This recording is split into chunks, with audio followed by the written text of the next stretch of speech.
السلام علیکم دوستو، کیا حال ہے؟ اور جو ہارر سٹوری، یہ جو ایک ہارر سٹوری میں آپ لوگوں کے ساتھ ایک واقعہ آپ لوگ کو بتانے جا رہی ہوں. اس میں یہ ہے دوستو کہ چار پانچ سٹوریز ہیں اس میں، یا شاید 3-4. وہ بچے جو بچپن میں ڈرے تھے اور پھر آگے آگے جا کے ان کے ساتھ پھر کیا ہوتا ہے، اور اب بڑے ہو کے بھی ان میں وہ خوف ہے یا انہیں کوئی چیز ڈراتا ہے یا نہیں. ان پر کچھ دن پہلے بھی ایک سٹوری میں نے شیئر کی تھی جس میں ہم نے اس پہ بات کی تھی کہ کچھ بچے نارمل بچوں کے بنسبت زیادہ ڈرتے ہیں. وہ زیادہ کہتے ہیں کہ نہیں میں ڈر جاؤں گی یا میں ڈر جاؤں گا یا ایسے ویسے. تو یہ نارمل بات نہیں ہوتی، حالانکہ ہم لوگ اسے نارمل لیتے ہیں کہ چلو یہ ڈر رہا ہے، مسئلہ نہیں ہے. کیونکہ بچوں کو تو ڈر کا کچھ پتہ ہی نہیں ہوتا، تو پھر وہ ڈرتے کیوں ہوتے ہیں. تو ایسا ہوا ہوتا ہے نا کہ بچپن میں ان کو کوئی خوف، کوئی ایسی ان کی ایک کہانی ہوتی ہے جس میں وہ ڈرے ہوتے ہیں، تو پھر بڑے ہو کے بھی اس میں وہ خوف جو ہے نا وہ رہ جاتا ہے، یا اس کو مسلسل ڈرایا جاتا ہے. جنات کی طرف سے بات کر رہی ہوں. تو ہمارے ایک رشتہ دار ہے، جب وہ چھوٹے تھے دوستوں تو رمضان میں یہ ہوا. یہ سٹوری نمبر 1، ٹھیک ہے. یہ پہلی سٹوری ہے اس بچے کی. اس کی 37 سال ایج ہے. اب دیکھیے اس کے ساتھ کیا ہوا. یہ جب چھوٹا تھا، آئی تھنک ان کی امی کہتی ہیں کہ 5 سال کا تھا. تو یہ ہوتا تھا کہ رمضان میں یہ ہوتا تھا کہ سحری میں ہر علاقے میں ایسا ہی زیادہ تر تقریباً ایسا ہوتا ہے کہ سحری تک لوگ جو ہے کرکٹ کھیلتے ہیں. جو مرد یا لڑکے حضرات جو ہوتے ہیں وہ سارے کرکٹ کھیلتے ہیں، فٹ بال، کچھ بھی. تو پھر جیسی ہی سحری کا ٹائم ہو جاتا ہے تو وہ لوگ سحری کرنے کے بعد فجر کی نماز جب پڑھی جاتی تو تب وہ لوگ جا کے سوتے ہیں. کیونکہ سحری ایک ایسی چیز ہے ہمارے رمضان میں کہ جب ہم سو جاتے ہیں نا تو اس کے لیے پھر اٹھنا مشکل تو نہیں ہوتا، لیکن بہت سارے لوگ کہتے ہیں کہ ان کی نیند ڈسٹرب ہو جاتی ہے، یعنی وہ پھر اٹھ نہیں پاتے، اور جب اٹھتے ہیں تو پھر اس کے بعد نیند نہیں آتی اسے. تو اس سے اچھا ہے کہ وہ سحری تک جاگے رہے، اس کے بعد سوئے. تو یہ مردوں میں زیادہ تر ایسا، ہمارے گھر میں بھی ہمارے بھائی جو ہے وہ ایسے ہی کرتے تھے. ساری رات ورزش اور فٹ بال، والی بال، بیڈمنٹن یہ کھیلتے تھے. چھوٹی رات ہوتی ہے، 2 یا 2:30 بجے کے بعد سحری کا ٹائم شروع ہو جاتا ہے. تو گرمیوں میں یہ ہوتا ہے، جب کہ کہتے کہ سردیوں میں سو جاتے ہیں لوگ، پھر سحری میں اٹھتے ہیں. تو وہ کہتے، ان کی امی کہتی ہے کہ یہ چھوٹا تھا تو سب لوگ جو ہے باہر کھیل رہے تھے. اب یہ جو ہے 2:30 بجے 3 بجے کا ٹائم تھا. تو چونکہ دودھ ہم لوگ جو چائے کے لیے دودھ لاتے تھے وہ سحری میں ہی میرے سسر لاتے تھے. تو اس نے ضد پکڑی کہ میں جاؤں گا. تو کچھ بچے ان کے جو دوست تھے وہ کہتے تھے کہ ہم خود سب مل کے، یعنی ایک گروپ بن کے جا کے دودھ لے آتے ہیں. تو اس نے بھی ضد پکڑی. تو میں نے کہا چلو ٹھیک ہے. ویسے بھی گلیوں میں بہت سارے لوگ، یہ ڈر کی کوئی وہ نہیں ہے، اور نہ یہ کہ چوری ڈکیت. کیونکہ میں نے پہلے ڈسکس کیا نا کہ گلیوں میں لوگ ہوتے تھے، پارکوں میں، گراؤنڈز میں، گھروں کے سامنے لوگ کھیلتے تھے یا بیٹھے ہوتے تھے، باتیں کرتے تھے.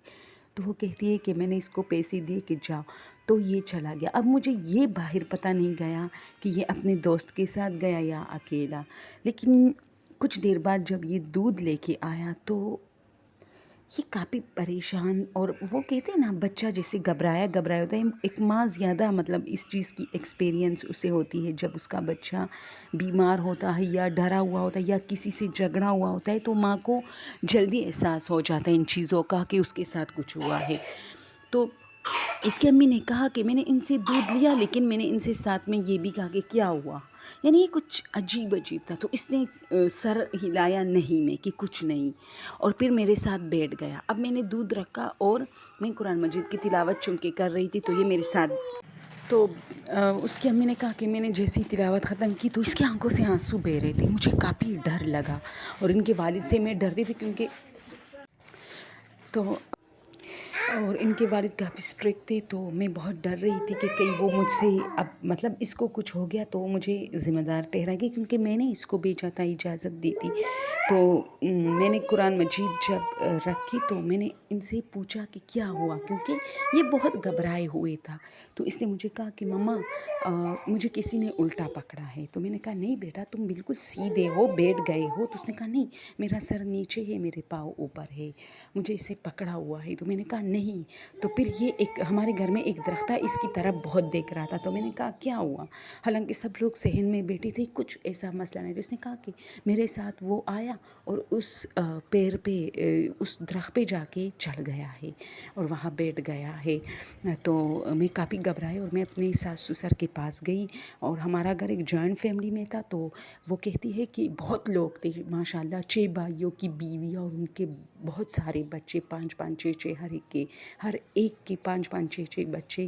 تو اس نے کہا کہ میں وہاں گئی اپنے ساس سسر کے پاس، کیونکہ میرے جیٹھ اور دیور جو ہے وہ بھی بہت زیادہ غصے والے تھے، اور پرمیشن کسی بچے کو نہیں تھی کہ وہ خود دکان جا کے دودھ لے کے آئے، اسپیشل 5 6 سال والے بچے کی۔ تو میں کافی ڈر رہی تھی۔ تو میں نے اپنے ان سب کی بنسبت میرے جو سسر تھے وہ بہت اچھے طبیعت کے مالک تھے، ایک نرم مزاج آدمی تھے۔ تو میں نے ان سے کہا کہ داجی اس کو کیا ہوا ہے؟ تو وہ ان سب نے مجھے کہا، وہ سب بھی بہت ڈر گئے، میری ساس اور میرا سسر، اور انہوں نے مجھے کہا کہ آپ کچن میں جا کے تیاری کریں سحری کا، کیونکہ لیٹ ہو رہے ہم، اور اس کو ہم سنبھالتے۔ پھر ان لوگوں نے تلاوتیں کی یا آیت الکرسیاں پڑھی، کچھ وظائف پڑھے، اور اس کو جو ہے نا سلایا، اور ہم نے سحری کی۔ لیکن شکر ہے صبح اٹھنے پر یہ بالکل ٹھیک ٹھاک تھے، بلکہ اٹھے اور کھیلنے لگا، اور جلدی جلدی اپنا یونیفارم بھی خود پہنا اور ناشتے کے ٹیبل پہ بھی آیا۔ تو میں نے بھی اس کو نہیں روکا، کیونکہ میں چاہتی تھی کہ یہ نارمل روٹین میں آ جائے، کیونکہ میں ساری رات نہیں سوئی تھی۔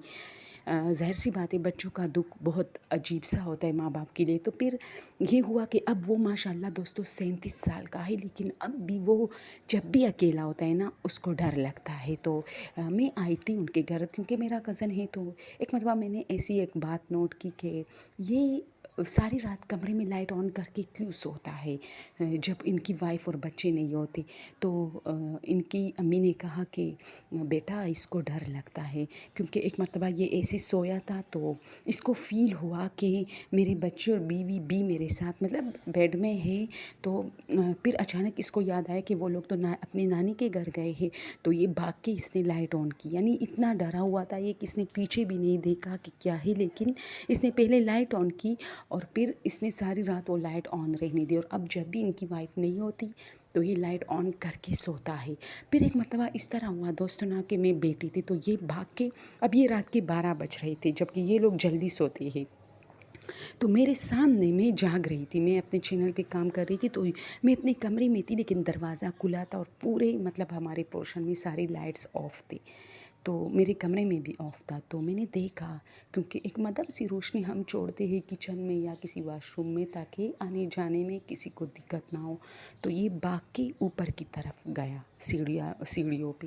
تو میں حیران تھی کہ یہ اوپر کیوں جا رہے۔ اب کچھ دیر بعد ان کی وائف بھی ان کے پیچھے چلی گئی، تو میں سمجھی چلو شاید اوپر کوئی چیز ہے وہ لے کے آ رہے، دونوں ساتھ میں جا رہے، لیکن کچھ دیر بعد یہ دونوں واپس آ رہے تھے لیکن خالی ہاتھ۔ تو میں نے صبح پھر میں بھول گئی تھی یہ بات، لیکن اس کی وائف نے مجھے بتایا کہ آپ کو پتہ ہے رات کو وہ بہت ڈر گئے تھے۔ تو میں نے کہا ہاں کیسے، میں نے تو دیکھا تھا اوپر کی طرف بھاگ رہا تھا۔ تو اس نے کہا ہاں، میں نے ان سے پوچھا کہ آپ اوپر کیا کر رہے، تو یہ جلدی جلدی آ گئے واپس، اور اس نے مجھے کہا کہ کوئی مجھے 1.5 گھنٹے سے بول رہا تھا کہ اوپر آؤ ہم لوگ آ گئے ہیں، اوپر آؤ ہم لوگ آ گئے ہیں، اور مجھے تنگ کر رہے تھے۔ تو میں اوپر کی طرف بھاگا، لیکن جب میں بھاگا اوپر اور اوپر فلور پہ جب میں پہنچ گیا، جو کہ کافی ویران فلور ہے ہمارا اوپر والا پورشن، تو کیونکہ وہاں کوئی نہیں ہوتا، تو انہوں نے مجھے کہا کہ یہ کہہ رہے کہ وہاں کوئی سایہ تھا جو کہ ایک پلر نہیں ہوتا اس کے پیچھے چھپ گیا، لیکن جب میں اس کو دیکھنے کے لیے اپنا قدم بڑھایا تو مجھے اچانک ایک جھٹکا سا لگا، اور میں جیسے نیند سے جاگا ہوں کہ کوئی تھا، اور پھر آپ کی آواز سے میں واپس نیچے آیا۔ تو دوستوں کے ساتھ یہ سب کچھ اب ہوتا رہتا ہے، ایک نارمل روٹین ہے ان کے ساتھ، اور اب کے لیے یہ سٹوری جو کہ ایک بچپن سے لے کر اب تک اس کے ساتھ ہوتا رہا ہے جب وہ اکیلا ہوتا ہے. تو ہم کہتے ہیں نا کہ چلو کوئی بات نہیں، بچہ ہے ڈرتا ہے، یہ ڈرتے ورتے کچھ نہیں، بچے ڈرتے نہیں ہیں کیونکہ ان کو ڈر کا پتہ نہیں ہوتا، لیکن دوستوں کے ساتھ ایسا کچھ ہو جاتا ہے کہ پھر وہ ڈر پکڑ لیتا ہے. تو یہ بھی ایسا تھا، اس کی امی کہتی کہ اس دن کے بعد یہ اکیلے واش روم نہیں جاتے تھے، یہ اکیلے کمرے میں نہیں جاتے تھے، یہ اکیلے چھت پہ نہیں جاتے جیسے کوئی اس کا انتظار کر رہا ہو. اور اب یہ اتنا بڑا ہو گیا تو ظاہر سی بات ہے اب تو اس کو سب کچھ اکیلا کرنا پڑتا ہے. تو جب بھی یہ اکیلا ہوتا ہے یہ ڈر جاتا ہے. تو ہاں، دوسری سٹوری میں ایک اور سٹوری بھی آپ لوگ کے ساتھ شیئر کرنے والی ہوں جو بچپن سے لے کر اب تک وہ شخص ڈر رہا ہے. اور تب تک کے لیے اجازت دیجیے، اللہ حافظ.